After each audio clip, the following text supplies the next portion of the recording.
कबीर एक रहस्यमय महापुरुष, जिसके वचन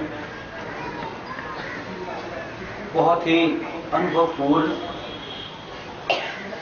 बहुत ही गहन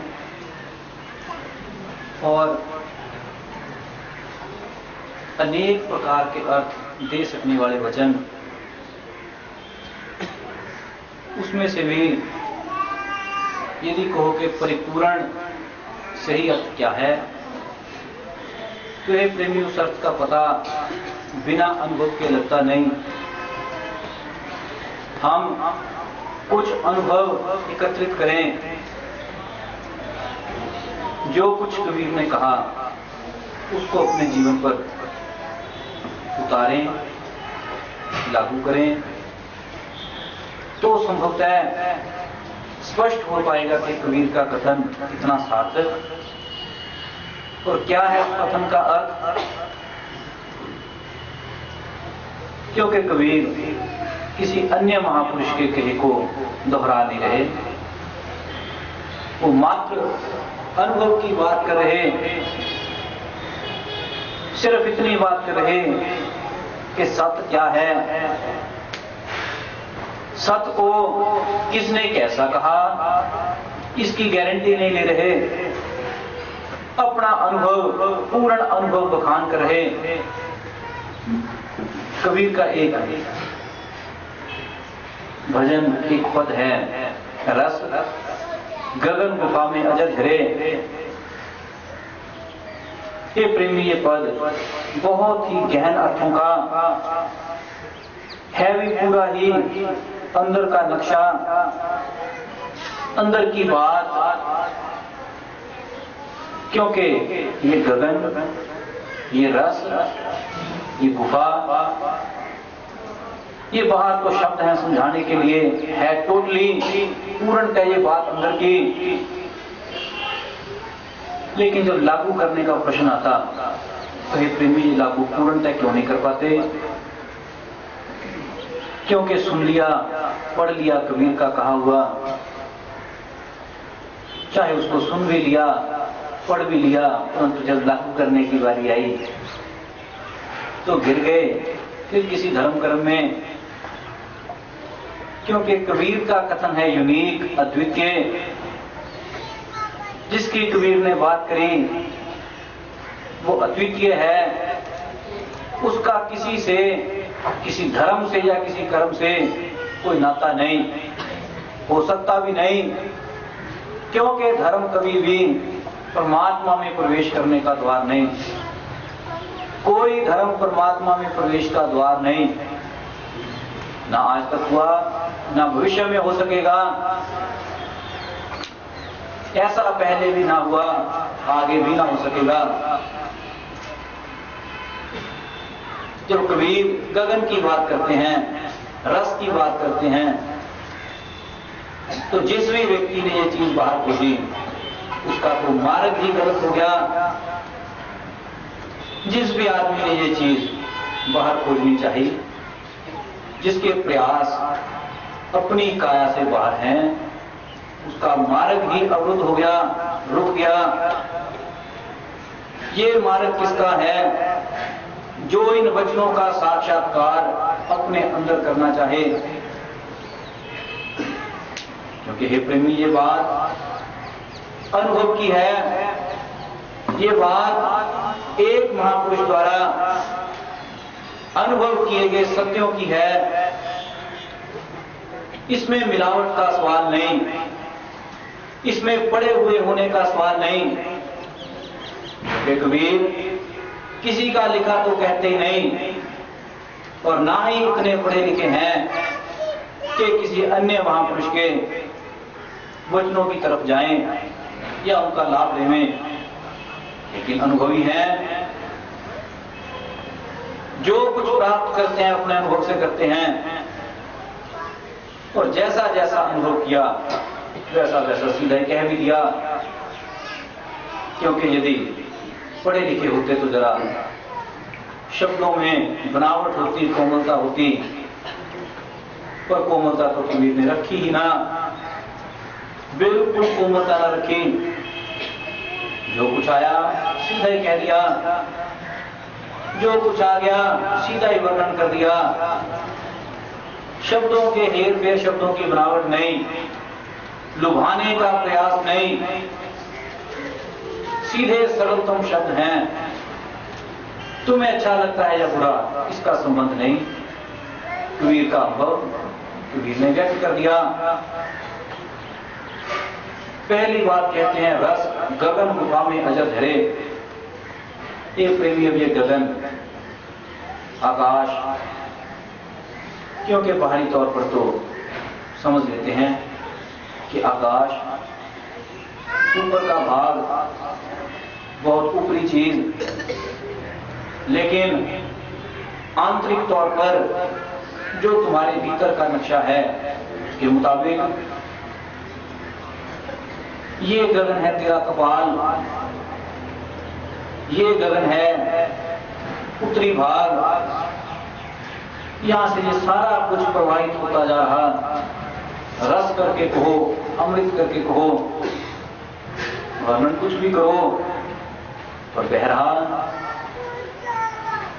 हल्का सा शीतल सा प्रवाह है, बह रहा और बहते बहते ही तुम प्रयोग करते हो या ना करो, उसका कोई अर्थ नहीं। तेरे भीतर जो बह रहा वो जाता जा रहा। जो तेरे भीतर एक प्रवाह बना है उसका तुम लाभ लेते हो या नहीं, इसका उससे कोई संबंध नहीं। लाभ लेते हो तो भी ठीक, नहीं लेते हो तो भी ठीक, बेकार तो जा ही रहा। एक प्रेमी होता गगन से बहने वाला रस, जिसका तुम्हारे ने ज्ञान कराया, पर इसकी एक खूबी, एक इसका पूर्ण भाग, एक इसकी एडवांटेज की बात, लाभ की बात, वो क्या कि अजर धरे, अर्थात ये प्रेमी बाहर जितने भी अमृत के स्रोत बनाए गए, अमृत के जो जो कुंड, जो जो पुंज, जो बनाने की विधियां बाहर अपनाई, वो चाहे किसी मजहब ने अपनाई, हिंदू मुस्लिम सिख ईसाई, अपने अपने ढंग से क्या कहकर बनाई, इसका भी संबंध नहीं। किसी ने कह दिया रस, किसी ने कह दिया चरणामृत, किसी ने कह दिया आबे ज़मज़म। शब्दों का तुमने क्या इस्तेमाल किया, इसका कोई संबंध नहीं। पर एक मूल बात है अजर। अजर अर्थात जो पुराना ना पड़े, जो ज्यों का त्यों बरकरार रहे, जिसको मुसलमानी भाषा में फकीर कहते हैं खुदा, कि खुद ब खुद जो अपने आप ही एग्जिस्ट करे, उसको कबीर कहते हैं रस गगन गुफा में अजर धरे। लेकिन ये प्रेमी, ये यात्रा है, द्वार है। ईश्वर ने तेरी काया का निर्माण किया, द्वार को रच दिए। ऊपर से नीचे तक देखेगा, तेरी काया में द्वार रखे गए, ऐसे ऐसे द्वार, ऐसे ऐसे दरवाजे हैं, यहां से कुछ तेरे भीतर प्रवेश करता। क्योंकि यदि इस काया को देखे, मूल रूप से उलझन कहां से खड़ी होती, वो सारा उलझने का खेल द्वारों का है। पूरी काया को देख, दो कान, दो आंखें, दो नासिका छिद्र, सातवां मुंह, ये प्रमुख रूप से हैं। आठवें गुदा और शिशन, ये 9 द्वार, ये तो प्रमुख रूप से कार्य करते। पर एक वो मार्ग भी है जिसको योगी अपने अपने मत भेद के अनुसार, कोई दसम कह रहा, कोई एकादशन कह रहा, कोई कहता है 10वां द्वार, कोई 11वां द्वार, लेकिन हे प्रेमी मुझे झगड़ा द्वारों का नहीं, सिर्फ महापुरुष के वचनों को समझना जरूरी। ये मत भूल जाना कि महापुरुष के जो वचन हैं वो मात्र इशारा ही हैं। और जब भी कभी कोई पंथ बनता है, पंथ का काम है झगड़ना, कि हमारे गुरुओं पीरों ने ये कहा, दूसरा कहेगा नहीं ये कहा, बस उसी बात को लेकर झगड़ रहे, नहीं समझते कि इशारा है, वो मात्र एक हिंट है, सिर्फ तुम्हें बात समझ में आ सके, तुम्हारी यात्रा ऊंची हो सके, तो तुम उसी बात को निश्चय करके मानकर खड़े हो गए, लड़ने लग पड़े। और लड़ेगा कौन? जिसका अनुभव नहीं, क्योंकि जिसका अनुभव है उसके झगड़ने का प्रश्न ही नहीं। ये जो शरीर 9 द्वारे प्रमुख रूप से दिखते हैं, तुम गिनने को चाहे कानों से शुरू करते हो, पर कबीर की यात्रा मूलाधार से है। मूल को प्रथम द्वार गिनते हैं, इसी प्रकार चढ़ते चढ़ते 10वां द्वार किसी किसी महापुरुष ने एकादश भी कह दिया। पर एक प्रेमी किसको कहा? तेरे गगन को ऊपर की यात्रा है। और हे प्रेमी ध्यान रखना,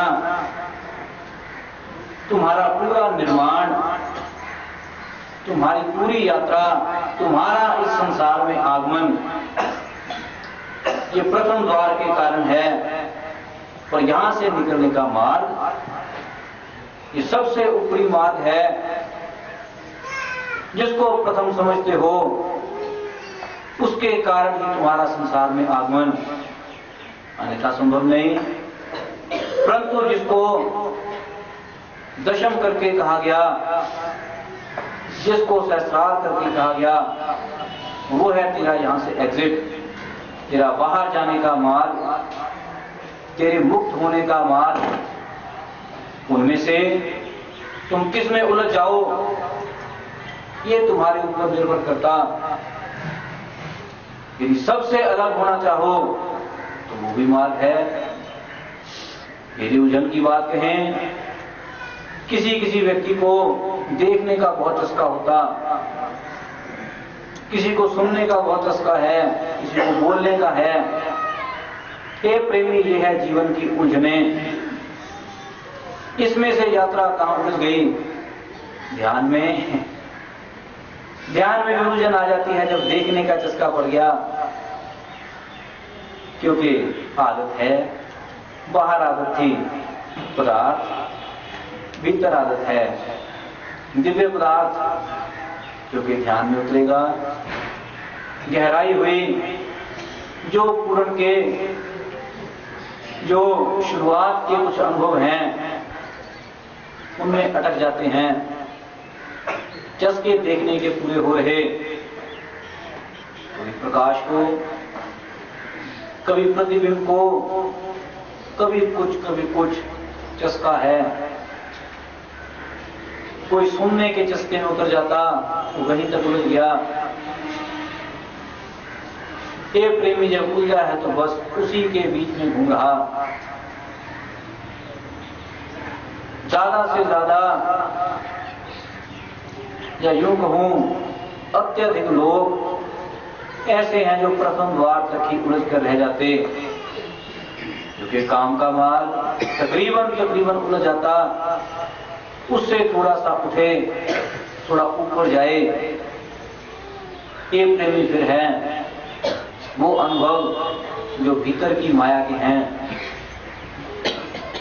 वो है कुछ अलौकिक माया के, जहां पर सुनने में, देखने में उलझ गया। जैसे पुराणों में कथा है, कोई एक ऋषि ध्यान में उतरते हैं, जो जो कुछ बाहर सुना था, जो जो कुछ बाहर पढ़ा था, गुरु महाराज के वचनों में सुना था, उसका साक्षात्कार, उसका अनुभव